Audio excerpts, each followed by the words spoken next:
अरे जमाई राजा, क्यों शर्मिंदा कर रहे हैं? आपके चरण कहाँ हैं? मैं आपके पाँव पड़ लेती हूँ। ऐसा कहकर गीता गौतम के कदमों में लेट गई। गौतम को पक्का यकीन हो गया था कि या तो गीता की याददाश्त चली गई है या तो ये कोई खतरनाक प्लान का पार्ट है। बाहर से इतने शोर शराबे की आवाज की वजह से अनिल धीमे कदमों से बाहर चलते हुए आया और कहा, अरे गीता, इतना शोर क्यों है? और गौतम को देखते ही वो बोला, अरे गौतम, तुम यहां? ऐसा बोलते हुए अनिल न एक्साइटेड था और न ही गुस्सा, बस वो गौतम को वहां देखकर सरप्राइज था। वो गौतम से बोला, अभी तो मुझे गीता की आवाजें आ रही थी, वो कहां है? मुझे दिखाई नहीं दे रही। अनिल कमरे की तरफ खड़ा था तो सोफे के पीछे गौतम के कदमों में लेटी हुई गीता उसे दिखाई नहीं दी। और गौतम ने जब अनिल को देखा तो कहा, अरे डैडी जी, आप यहाँ? आप डिस्चार्ज हो गए? मुझे तो किसी ने बताया ही नहीं। अगर मुझे बताया होता तो मैं खुद आपको लेने के लिए आता। अनिल धीमे कदमों से वहां आने लगा और गौतम ने गीता को उठाया और कहा, मम्मी जी प्लीज उठ जाइए, डैडी जी आ रहे हैं, उन्हें मुझे सहारा देने के लिए जाना है, उनको चलने में तकलीफ हो रही है। गौतम तुरंत गीता को उठाकर सोफे पर बिठाने के बाद अनिल की तरफ गया और उसका हाथ पकड़कर उसे धीरे धीरे सोफे पर लेकर आया। आइए डैडी जी, आपने बताया नहीं, अब आप कैसे हैं?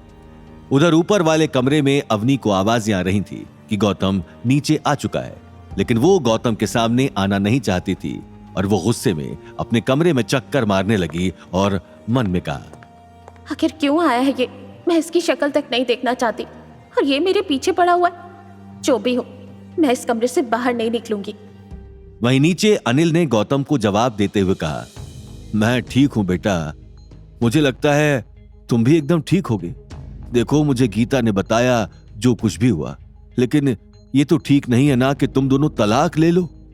गीता ने अनिल को रोकते हुए कहा, अरे तलाक कैसा? क्यों इस बच्चे के पीछे पड़े हुए हो? मैंने अभी इसके सामने जूस, चाय, कॉफी रखी है, वो जूस पी रहा है और आप फिर इसके पीछे पड़ गए हैं। उससे कम नमकीन तो ले दीजिए। और आपको मैंने कहा ना कि आराम कीजिए, फिर आप दोबारा यहाँ चले आए। गीता की बात सुनकर गौतम और अनिल दोनों एक दूसरे को हैरानी से देखने लगे। तभी गीता मुस्कुराई और गौतम के चेहरे पर हाथ रखते हुए कहा, पता है आपसे रहा नहीं गया होगा, हमारा दामाद तो खरा सोना है। इसके जैसा तो चिराग लेकर ढूंढने पर भी मेरी अवनी के लिए नहीं मिलेगा। अनिल उस वक्त ट्रे से जूस लेकर पी ही रहा था कि गीता की बात सुनकर अनिल के हाथ से जूस का ग्लास छूट गया, लेकिन गौतम ने उसे लास्ट मिनट में पकड़ लिया। इस बात से खुश गीता ने गौतम की बलैया लेते हुए कहा, वाह वाह जमाई राजा, आपने तो इन पे जूस गिरने से बचा लिया। अवनी कितनी नसीब वाली है।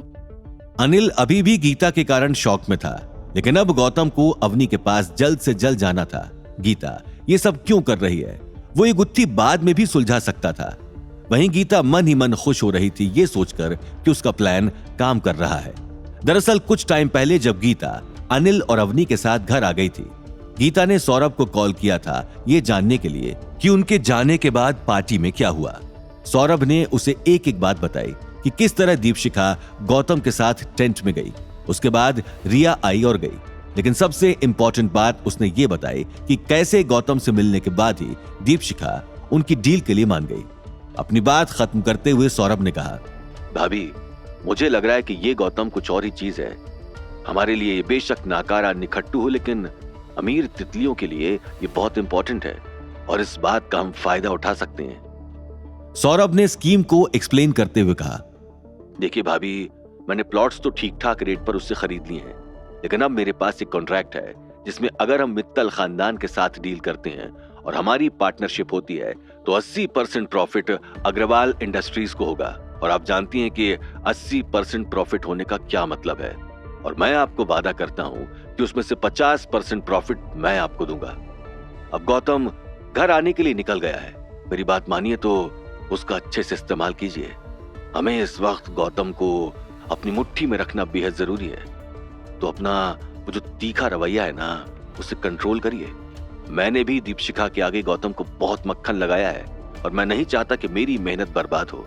अब मेरा प्लान आपके हाथ में है, मैं कुछ ही देर में वहां पहुंचने की कोशिश करता हूँ। आपको मेरी बात समझ तो आ गई है ना? आगे की कहानी जानने के लिए देखिए अगला एपिसोड सिर्फ पॉकेट एफएम के यूट्यूब चैनल पर और रॉयल वारिस के सारे एपिसोड्स को सुनने के लिए डिस्क्रिप्शन में दी लिंक से डाउनलोड करें पॉकेट एफएम ऐप।